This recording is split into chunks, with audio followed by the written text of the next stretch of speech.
Welcome to the Deep Collaboration Podcast. My name is Max Andocker, and I'm the co-founder and CPO of CoScreen. In today's episode, I'm joined by my co-founder and CEO Till Pieper in talking to John Lilly. John is a former CEO of Mozilla and an early investor in both Figma and Dropbox. We get to hear his thoughts on the evolution and rise of collaborative tools and what is next in remote working post-COVID. I hope you'll enjoy it. Can you start by telling us a bit more how you got into investment and particularly the collaboration space? Yeah, sure. Thanks for having me, Max. It's good to be with you. The collaboration and productivity it's a little bit nerdy topic, but it's one of my favorite topics, and so it's nice to be able to dig into it with you guys a little bit. The my background is I'm technical by background. My dad was an engineer, and I went to Stanford to do computer science, and then I really fell in love with user experience work in the mid 90s, and that was a time when a lot of user experience was being defined because it was right on the front edge of the internet and right on the front edge of some of the collaboration stuff. So, I had an email address in 1989, for example, which was pretty early.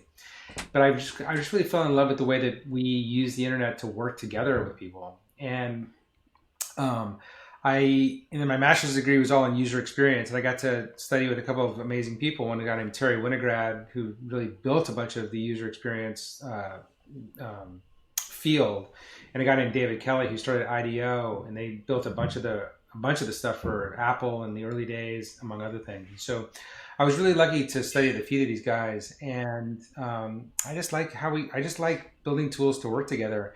You play forward. I worked at Apple for a while. I worked at Mozilla for a while. At Mozilla, we were already very distributed as a company and organization in 2005 when I got there, using IRC instead of what we call Slack today.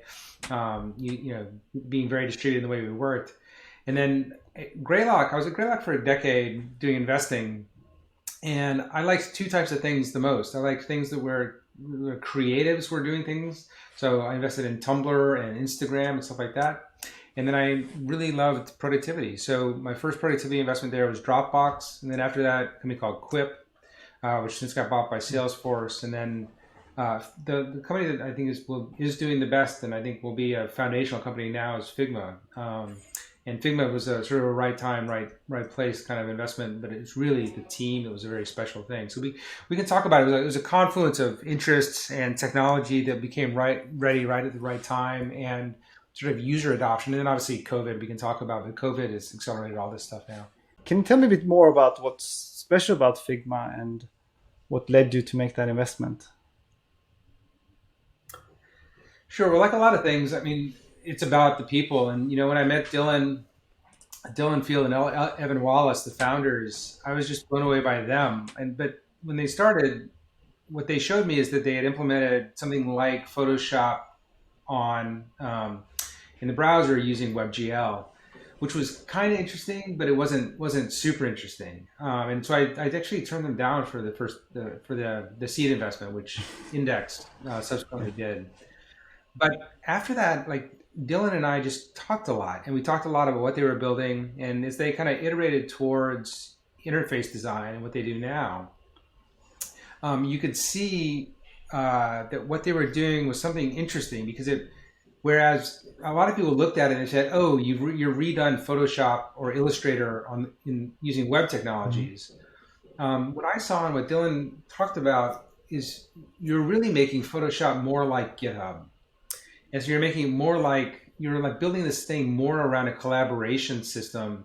And if you talk, GitHub was such a funny thing. Git was so funny because at Mozilla in 2006, 2007, we argued about source code control systems all the time, which is, because developers like to do that. And in Mozilla, we had, the most arguing of the developers anywhere, really.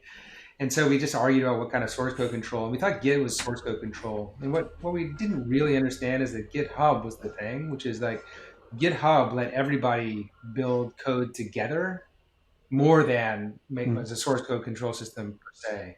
So once he started building tools to let people code together, that changed the whole thing.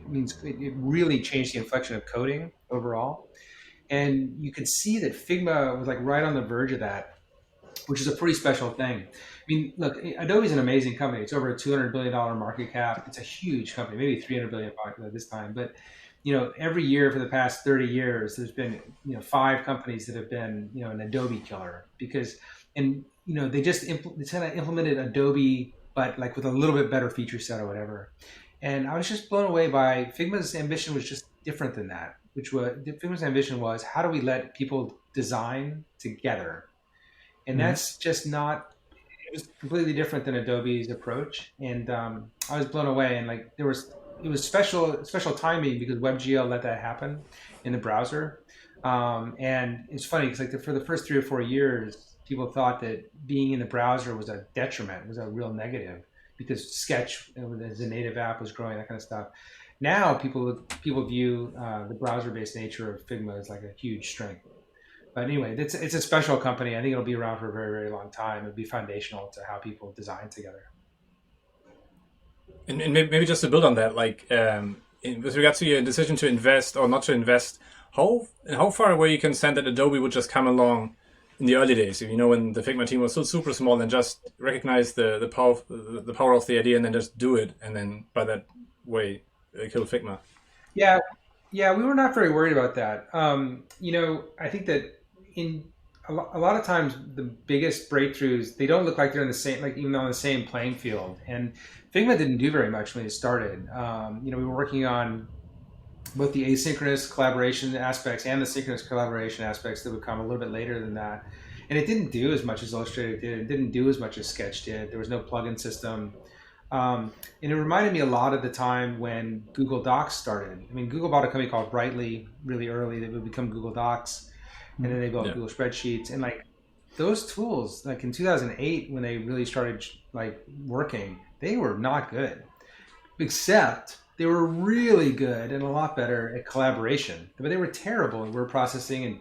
And you could argue that Sheets is still not great as a spreadsheet, but for collaboration, it's killer and so much better. And so we felt like Adobe, to the extent that they noticed us at all, would view it as a toy because it just didn't do very much. And Photoshop, like say, such a high end of the market, and focused on complex workflows and complex filters and layering and all of the stuff that we couldn't do.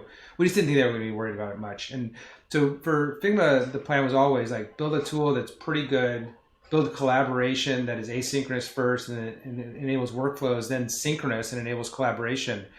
And which actually, even just as a side comment, even designers were really unhappy with it at the beginning, because designers are like, I don't want other people in my designs. And so we can talk about why that is, but it was an interesting reaction. Yeah, it's a lot different than it is now. But then we always felt like once you got those two things together, you could start to build a community and a network effect more like GitHub or more like open source, and that those two things, this community and this network effect, would really win the day over time. And we've still got a long way to go, but we feel like that's proving itself out as pretty well right now.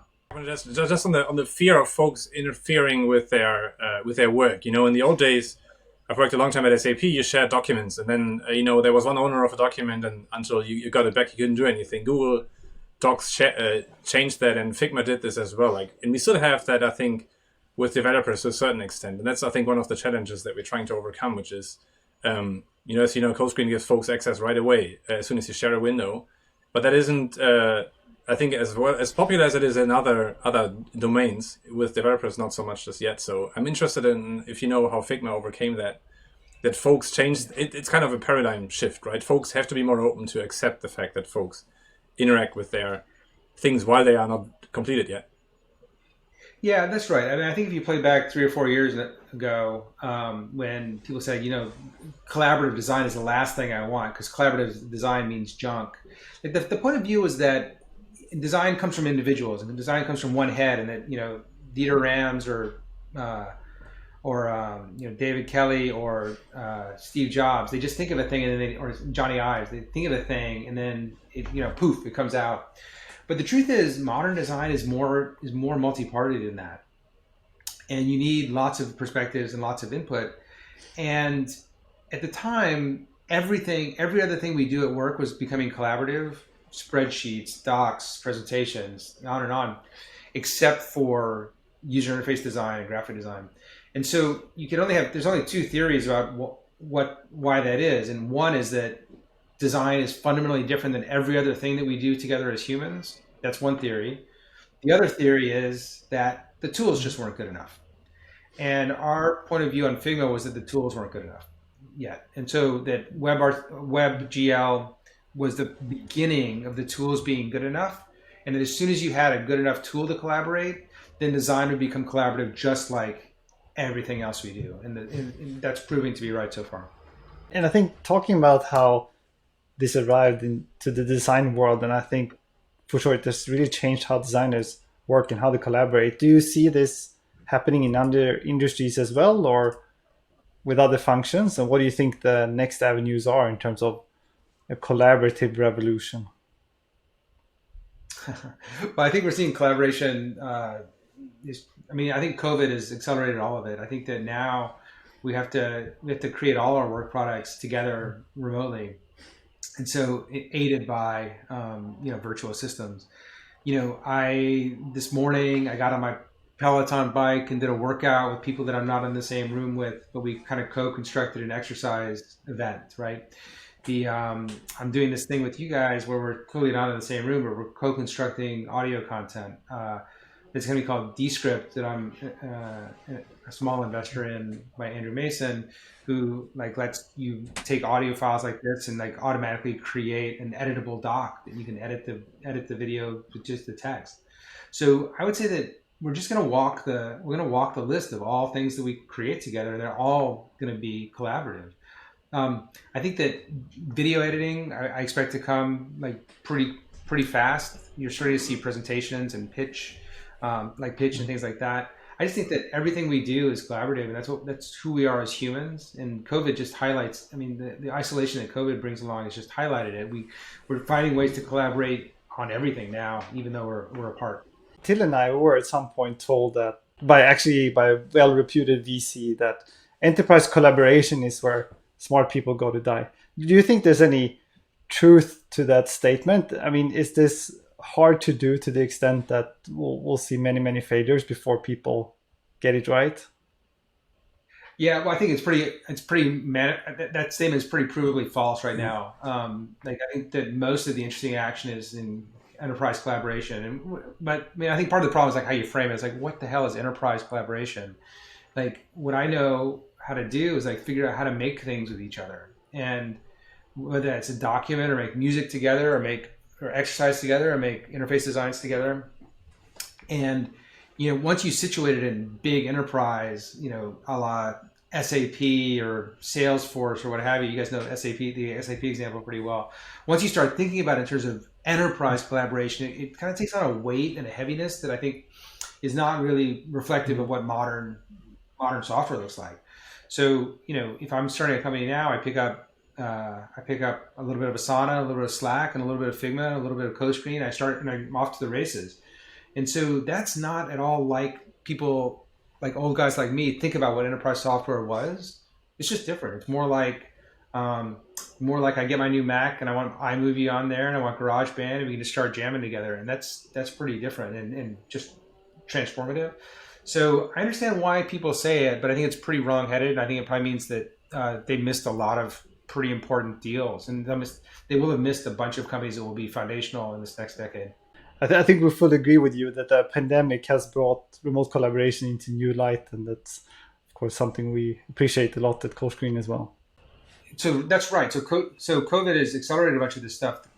And so the question is not so much, do we need collaboration tools right now, today? The question is what happens next. So the question is, what does 2021 and 2023 and 2024 look like? And which of these behaviors and which of these tools persist and which kind of fade away like a fever dream? And that, at some level it's unknowable. But I teach a class at the business school at Stanford, and just this morning's class was about remote work, and we had a guest from GitLab, and we were talking about this way of working or that way of working, and it was interesting because the students this year compared to last year, this is a class I've taught many times once a year, their level of sophistication and understanding, like how you set up SLAs with each other and how you do asynchronous versus synchronous collaboration, the level of sophistication and level of just understanding of these tools was way better. And so what my simple and obvious prediction is that the leaders that are coming out of this era are all going to be naturals in remote collaboration, and they're all going to be super discerning and super demanding of their remote tools to enable high fidelity, high velocity collaboration. And so I think that the tools that enable like the most lightweight but high velocity, high fidelity collaboration, those are going to be the ones that persist. And so we're going to see lots and lots of companies that get built by these sort of remote native generation leaders. And I think that's going to be super interesting for, that's the opportunity for CoScreen and Figma and everybody, really. Yeah, it's sure an exciting time to be in when it comes to remote collaboration, right? As you said, we'll see a lot of innovation in this space. I guess a lot of companies will also fail because they don't manage to provide that experience that these high velocity users expect. I want to repeat a quote that you gave us once, which is that CoScreen offers super fast, high fidelity collaboration that feels like you're in the same machine. Love it because it makes deep collaboration incredibly simple. And since you've said that, we really explore this term of deep collaboration. We think it's, first of all, it's a great tagline, but it really describes in a way how we look at work and how we look at working together and getting more things done together. I'd like to know, what does deep collaboration mean to you in this context?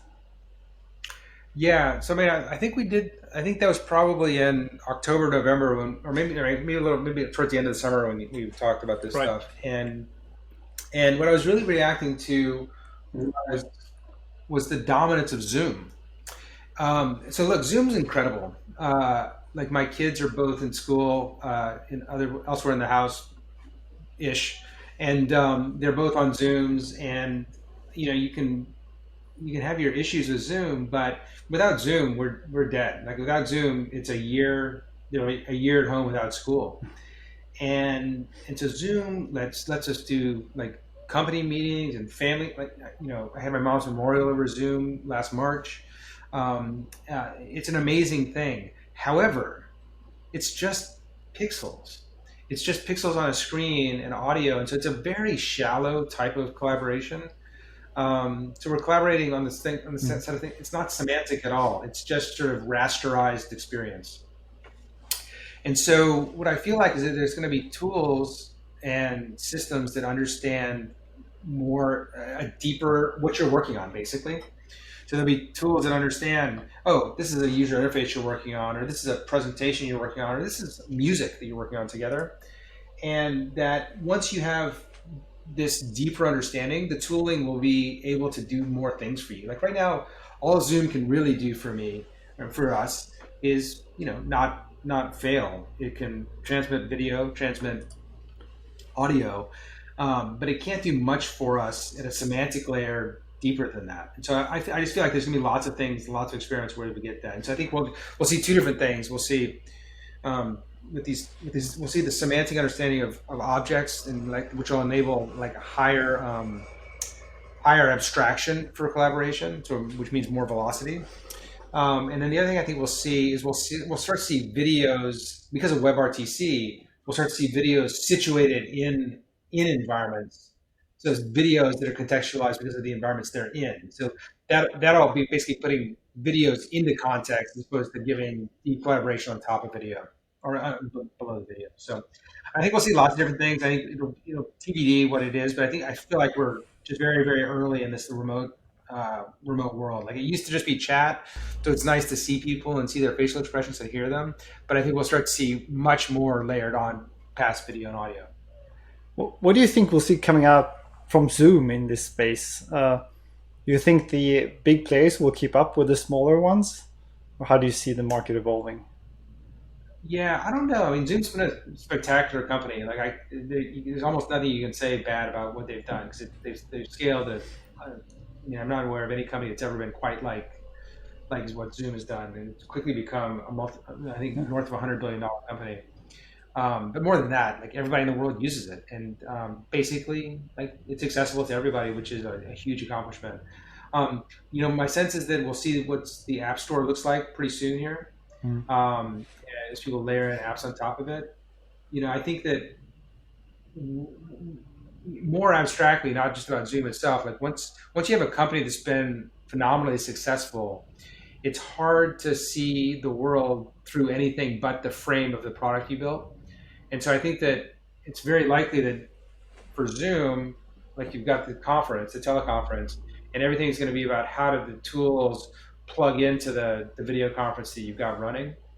And so that has implications about how much the apps will be able to do and how much they will access. So I think it's still TBD. We'll start to see things like from Phil Libin, layering stuff onto the video. We'll start to see if that becomes semantic too. I mean, I don't really know, but I expect to be interested in I expect we'll all use the apps that Zoom puts on the store.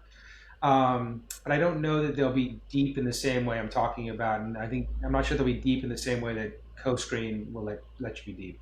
You've led large engineering-heavy organizations, like when you were the CEO of Mozilla. What do you think has changed when it comes to software engineering work today, independently of the pandemic? We've talked a lot about design already, but how do you see this evolution happening when it comes to software engineering? Yeah, I think, here's what I'd say. So Mozilla in 2005, 2006, like we worked together over IRC, but like mostly where we worked is in our bug system, which was Mozilla. So we mostly worked in asynchronous ways, and we kind of argued about what should be and what should be out. But it was all about almost all our code base. I think what's different now with the rise of AWS is you've got systems running all over the place, and so it's not just about code and the files that are our own. It's about let's collaborate. Let's look at the code I'm writing, but let me kick off this instance or this this Docker or Docker container or whatever. And so it's more of a mix between the stuff that I'm creating and then the stuff that I'm running at the same time. And so I think that by definition, that's going to be multi-system. And so I think that, what I'd say is I think that's the main thing. Is it's not just about writing. It's about writing plus running and understanding the interactions between systems. That'll be multi-window, multi-system collaboration. In a way, what you're talking about is the stack, right? And how you make the whole stack collaborative as opposed to just the part that is writing code. Well, that's right. I was talking to Till earlier, and he said, you guys find that most people, when they collaborate, are using multiple windows together. And I don't think that's just to look at multiple code files. They're just going to be running parts of the stack, like parts that we're writing and parts that we're running. For sure. I think there's tons of interesting stuff we're going to see coming up there. Of course, CoScreen is trying to enable you to collaborate across your whole stack. But I think to your point earlier, we're going to see a lot of innovation, probably within the separate verticals as well, and the different pieces of tooling that engineers used. How do you think, just generally speaking, how will people work differently after the pandemic? And in particular, what does this mean for Silicon Valley in 2021 and beyond? I'm not smart enough to think through that. I think that lots of people are happy to declare the death of Silicon Valley, and I'm not quite ready to do that. I think that there's an awfully high density of smart people here that have been through cycles, ups and downs, and I think we'll continue to see just like lots of innovation from Silicon Valley. I do think we're going to see lots of remote companies and lots of hybrid companies in particular, where a lot of the companies I'm involved with, they were all in one office. Now they're happy to hire people anywhere in the world, and that's, I think, a really positive development. I do think that we're getting a better sense of like what you need to be synchronous to with your team to make progress on, and what you can do asynchronously. I think we're also getting like a better handle on I actually think that the second half of this year we'll start to get a better handle on which things are better just in person. Like than which things are better done on video conference. I think we'll end up with a situation where even if we're back in the office, like there'll be days that people can work at home more than they used to. And I think that's going to be really constructive. But I also think we're going to rediscover one of the problems with remote work and remote collaboration is that the interfaces all have to be so clean. So you have to be very specific about one thing. Kind of it hates vagueness. It hates like murkiness in the middle. And a lot of the best ideas are really murky until they're not. And so I think we're going to rediscover the value of murkiness and the value of like vagueness in person. And just like having a random conversation, like, part of Zoom is that it's so transactional and so like, okay, boom, boom, boom, let's work our way through the agenda. Whereas, you go have lunch, you go to the office and you have lunch with people, and like you might talk about 3 or 4 different things that are non-intersecting ideas, but then one kicks off an idea, that kicks off another idea, that kicks off another idea that might not have happened if you were being transactional. So I think we will see a counter revolution a little bit, but then I think that what we'll see eventually is we'll see like picking and choosing what works in what situations and what's best practice. I think these are questions we ask ourselves as well. At CoScreen, several of the employees, Till and I, have never met. Of course, we're very much looking forward to engaging with them more at the personal level. So far, work-wise, it's worked out really well, though. I'd say perhaps surprisingly well. But I think it's also a question of whether you're prepared to embrace that as an organization, working in a remote or distributed fashion. Of course, what happened with the pandemic was that a lot of people were essentially forced into this mode, and I'm not sure they were all prepared to start working that way. In general, what are you mostly looking forward to this year? I like being able to do remote stuff, and I've been able to see many, many more startups than I could have if we were all in the zone of like us being every meeting in person. But man, I sure miss going out to drinks with folks and just grabbing lunch and breakfast and coffee and just chatting. And like, I feel like every conversation I have and every interaction I have is a little bit like, there are these Civil War letters, all these letters from the Civil War in America. It's like, dear Martha, like life has been hard on the road. Like it's been 6 weeks and we've only been eating like tacked beef or whatever.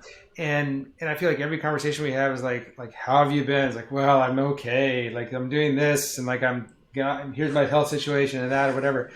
And God, I'd like to be through that part. And so I think we're close.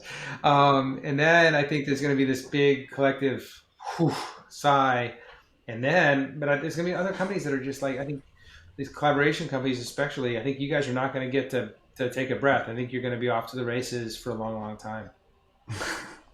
Indeed, maybe that's a good finish. Just like a final question. Like you've been, as you said, involved with Figma and Dropbox and other great collaboration companies.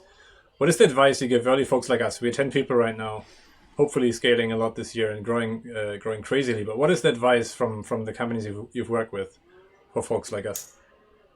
This is not going to be profound. The advice that I give is like a couple pieces. The main one is like build something that people care about.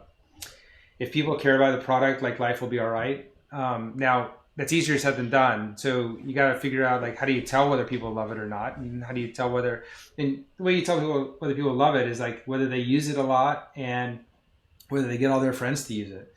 And so like the main thing around bottoms up SaaS like this is like you got to figure out a way to help people understand it's even there, that you even exist. And then they'll probably use it in ways that you don't expect, and they'll spread it in ways that it's probably harder to spread than you want it to be, and they'll figure out ways to do it despite that. And so that's the main thing. Build something that people give a damn about. And if you do that, you'll be in mostly good shape. I think that's the main piece of advice, and it's obvious. Thank you so much for joining us today, John. It's been a true pleasure for me and Till to chat with you, and I'm sure our listeners will highly appreciate the insight to bring in terms of how the remote collaboration space will evolve. Stay tuned for more interesting episodes here on the Deep Collaboration podcast, as provided by CoScreen. And if you haven't yet tried CoScreen, we of course highly recommend that you give it a go.